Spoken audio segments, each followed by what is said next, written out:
In this presentation, you will explore the topic of creating and delivering your recommendations in a live client presentation. By the end of this lesson, you should be able to plan a client presentation and create and deliver an oral presentation that will effectively communicate your planning recommendations. CFP Financial Planning Practice Standard 400-3 states, "The financial planning practitioner shall communicate the recommendations in a manner and to an extent reasonably necessary to assist the client in making an informed decision." That communication is both in a written format and an oral presentation. Let's start by exploring how you might structure your live client meeting. First of all, you want to set the stage. You want to have a comfortable room that looks and feels professional.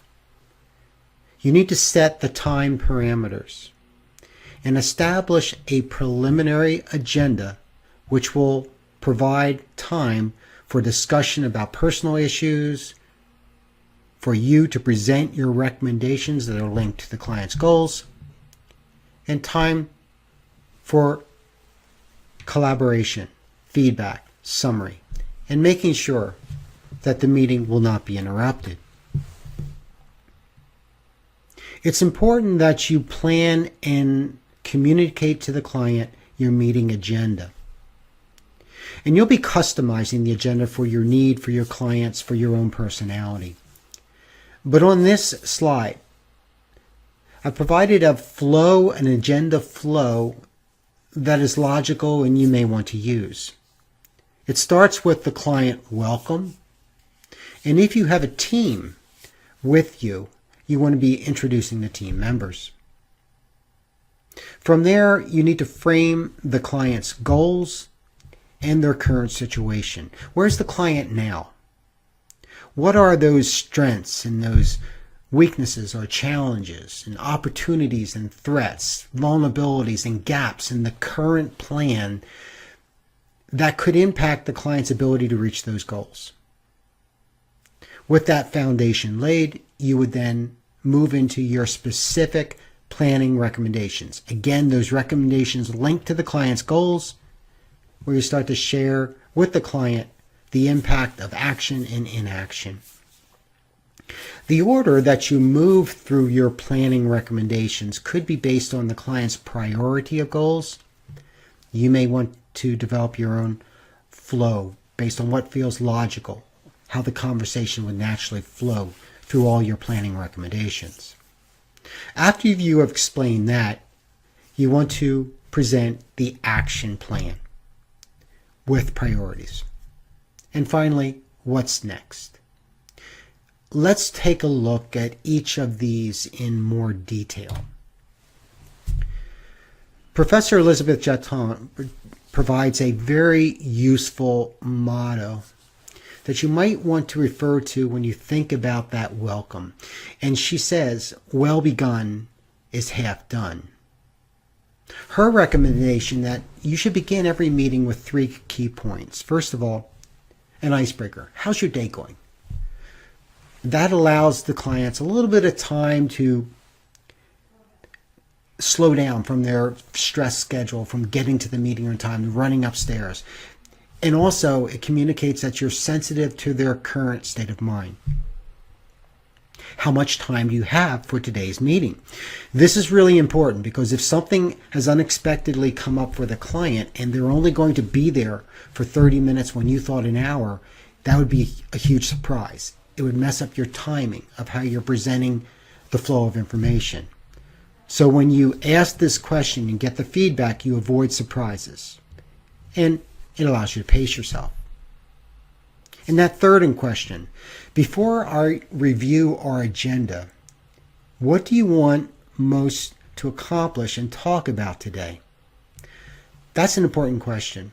It communicates that you are client focused, and that helps build trust. The client knows you care about their agenda, not just the one you've set up. It ensures that you focuses on those matters, those concerns, those issues that the client wants addressed. And again, it helps you to avoid surprises. Once you've moved through that introduction, that welcome, again you move into let's frame the client's goals and situation. This sets the stage for that subsequent conversation where you'll offer your recommendations. So you'll want to review the client's goals, priorities, and their concerns. Describe the current situation, and that might be sharing with them and congratulating them on their financial situation, their statement of net worth, their statement of cash flows, recapping the strengths and the opportunities, the challenges and the vulnerabilities, and the major gaps. This personalized frame provides context for your recommendations, and it will promote buy-in and in some cases a sense of urgency in implementing the recommendations. With that foundation in place, you start to share your specific recommendations. Describe what they are, linking them to the client's goals. Share the impact of action towards the client achieving their goal and the impact of inaction and how that could possibly not get the client to where they want to go. Remember that presentation is a conversation. You want to engage the client. You want to ask questions like, how's that sound to you as you're presenting those recommendations? At the end of the presentation, I think it's important that the client firmly understands the answer to two important questions. Will I, as the client, be able to reach my goals? You've expressed that in offering your recommendations and making sure they understand that they're going to get there. Or if they can't get there, subsequent steps, continued planning that will take place. And a second one is, as the client, can I afford to do all that? You've given me wonderful recommendations, but do I have the cash to do that? And again, I think you weave that through your presentation. Where the additional spending is, the additional systematic savings, and likewise, what cash flows, what actions have you taken to help them save some additional money? Move money from one area which is ineffectively being used to more effectively.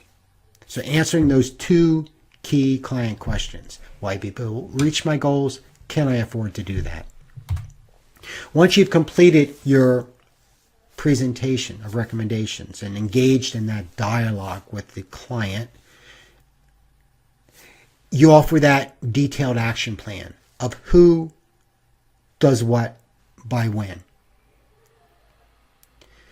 If you were not engaged to participate in the implementation and the monitoring of the plan as it moves forward, this would be a nice opportunity for you to broadcast that your firm can be of help there.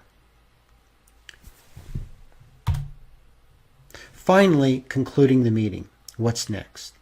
Clarify what was discussed, summarize your discussions, make sure that the client still doesn't have any questions. You want to eliminate those ambiguities and check for client buy-in. Are they willing to move forward with that action list? Make sure that your action list is not so compressed, so many things that have to be done within a short period of time that it's overwhelming. You can take it in stages, steps. You make it understandable, easy, and doable for the client. Concluding the meeting sets the stage where you will go from here. And finally, after the client leaves, you want to document what went on in the meeting. Who was there? What was the date and the time of the meeting? What parts of your plan recommendations were approved and which weren't? What action steps are going to be taken moving forward? What were taken? Document other issues such as what did the client want to talk about? What is my thoughts and my team's thoughts at the end of here? And list your follow-up responsibilities and the next meeting date. Again, that conclusion, that documentation serves as that starting point for the next meeting. Now that we have covered how you'll organize and structure your plan and how that's going to, that your plan meeting and how that's going to flow, let's move into the area of creating effective presentations. As just discussed, that logical agenda flow is important. But in making your client presentations, there are several important communication skills that you want to develop over the upcoming years. First of all, remember that your meeting is a conversation with your client. You're never reading from a script. It's an authentic conversation that flows. Within your conversation, I think that it's important to be encouraging, and I think never shaming. Although you know your client, but I think the idea is there to be proactive, to be positive in that you've come this far. Now there's some actions we can take. There's some challenges here, but we have an opportunity to fill in those gaps and to move forward. I think the encouraging is far more valuable and useful in promoting your client-planner relationship and moving forward. Making sure that you personalize the presentation. As your client listens to your discussion, they need to hear their story. They need to see their children graduating. They need to see themselves moving into retirement, living a lifestyle that would make them happy. And when you can tell the client's story, as you share your recommendations, you help form that client-planner connection, that relationship, and you promote buy-in. You promote ownership by the client. And that's going to drive implementation. And when you personalize that story, when they know that you know them, they know how much you care. And that is incredibly important in building trust and driving implementation of your recommendations. Striving for clarity. Technical jargon, the language of our business, tends not to impress the client. Rather, it tends to confuse. And if you want implementation, if you want buy-in, there has to be clarity. And so it's that idea that we simplify to clarify. We balance detail, which is needed, with simplicity. And that's a skill set you want to be looking for, understanding. And part of that balance, part of that how much do I need to simplify, it really is adapted to your client. You need to know that client. What is their experience? What is their language? What is their knowledge of the financial markets? Strive for clarity. Engage the client. Now, we've already discussed this earlier in this conversation. But this meeting, it's a collaboration. It's a partnership. And as you're moving through and presenting your recommendations and you're looking at the client and you're receiving that feedback, that nonverbal feedback, want to be stopping along the way and ask for engagement. How do you feel about that? Would this recommendation work for you? We're talking about the cash flow situation, how we might be able to use some cash flow to improve the plan. Where might you cut back in this discretionary spending? Look for that feedback. And then sometimes that feedback comes from the client where they'll say, I forgot to tell you about this. And when you take that information, you may have to go back and make some revisions. Remember, it's a collaboration. It's a dynamic process. And always in that meeting, leave time to discuss topics that the client might want to bring up. Hopefully that comes up in the very first 3 questions. But if not, along the way the client may share something. Take the time. When you see that there's something on the client's mind, address that. And of course, part of effective delivery is motivating action. Connect recommendations to goal achievement. Explain the consequences of action and inaction. And show the dollar impact of the recommendation. When you can show that dollar impact, you'll see the client sit right up. This is really empowering. It's the way to get buy-in, implementation.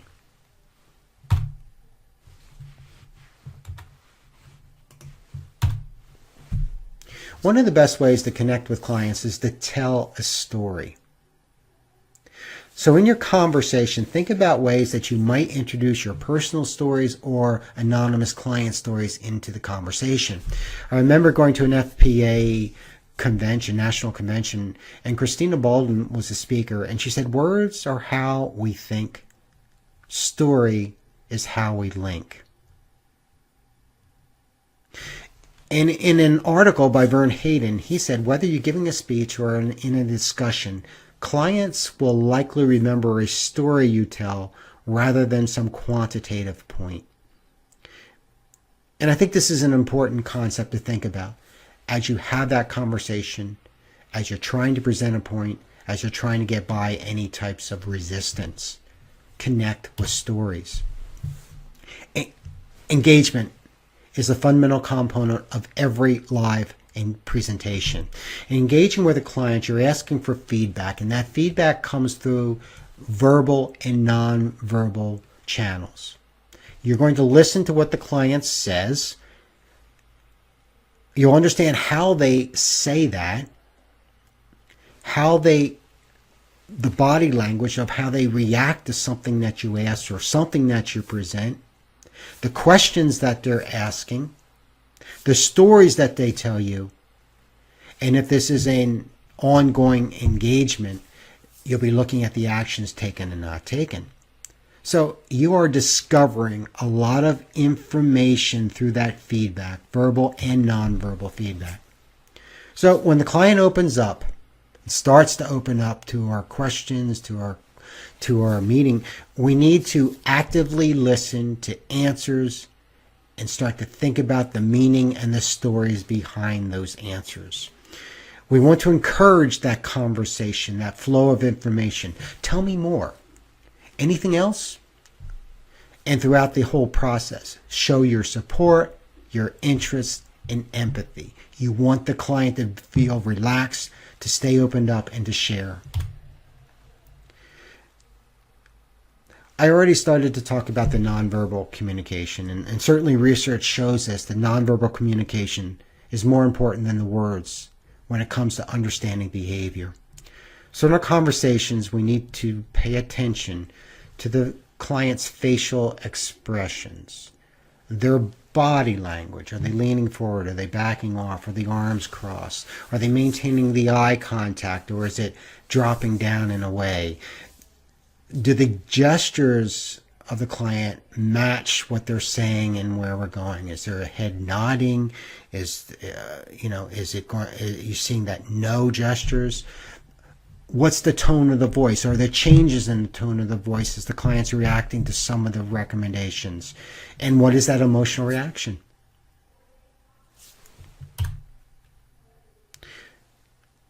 Now, how do we respond to resistance? And I think the overriding rule here is we don't avoid resistance. Rather, you want to embrace it. You want to understand it. And I think we do that by checking in often with the client, trying to connect with metaphors, stories, and analogies. Keep reconnecting the client's goals and priorities to what you're saying. Show the relevance of how this action will help them achieve what they told you was important to them. Ask meaningful questions. Keep that conversation going. Try to name to yourself what you're observing in the body language. Embrace the obstacles. Listen more carefully. Now, most of us will be using visuals to help in our presentation, and the visuals often are PowerPoint slides. And in the remainder of this presentation, I really want to focus on how can we create effective visuals. But I think an important point that we want to hold as we move through this is that you and the client are the focal points. The slides only support and offer structure for your conversations with the client. You want them to stay focused on you and the conversation. So what are some general rules for PowerPoint slides? First of all, we want to limit the number of bullet points and text on any one slide. We want to avoid clutter, have sufficient white space in there, and you need to figure out what's the right amount of detail. Otherwise, you risk that the client's going to shift from listening to you, be engaged with you, to end up reading the slide. Take a look at this slide, which was created by a former capstone student. There's some wonderful information here. The value of this recommendation is huge for the client in terms of cash flow savings. But I think as I look at the slide, I'd risk losing the client. I find myself focused on reading that detailed information. And that's not what you want to happen on this presentation. This is the type of content, the detail, which would show up in the written plan, particularly in the appendice. But in your conversation with the client, you want key numbers to get across the point of why this recommendation serves the client. A few more general rules in creating those PowerPoints. Incorporate high quality graphics, charts, tables, because a picture's worth 1,000 words. It really helps to clarify. And consider your use of color, font, and font size. Take a look at this slide, which again was created by a former student in this class. And I think this is a really great slide to use in front of a client. Wouldn't it be easy to engage in a conversation about the rising costs of healthcare and the need to start planning for those future healthcare uncertainties and those future healthcare costs through systematic savings and making sure that maybe there's Medicare gap insurance, that sort of thing. When you have a slide like this, the client can take one look at this. They realize that there are leisure expenses, healthcare expenses, basic living, and taxes, and oh my goodness, healthcare really takes off, and they're right back into that conversation with you. Two more general rules.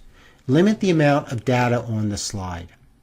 And that could be the number of line items, maybe chunking the data into the key numbers, grouping rather than a number of line items. And also limit the number of concepts presented on any one slide.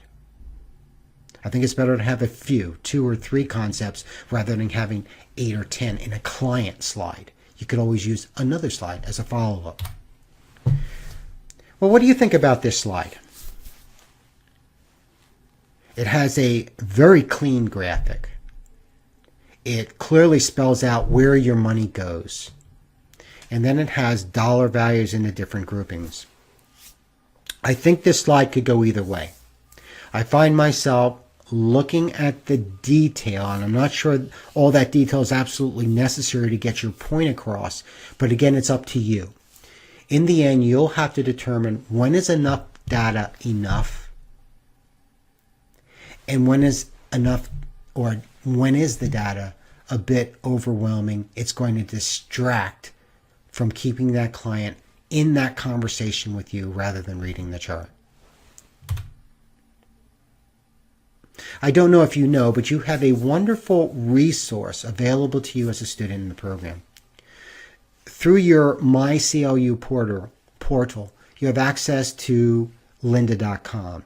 And lynda.com has some very valuable, very high quality tutorials in very short YouTube type formats. Within lynda.com, there's a PowerPoint tips and tricks for business presentations. And I encourage you to take a look at that as you build your presentations for this class. In this lesson, you learned how to plan a live client presentation and how to deliver an effective presentation. You'll be using this information when you're making your live client presentations later in the course. Best of luck to you as you do that.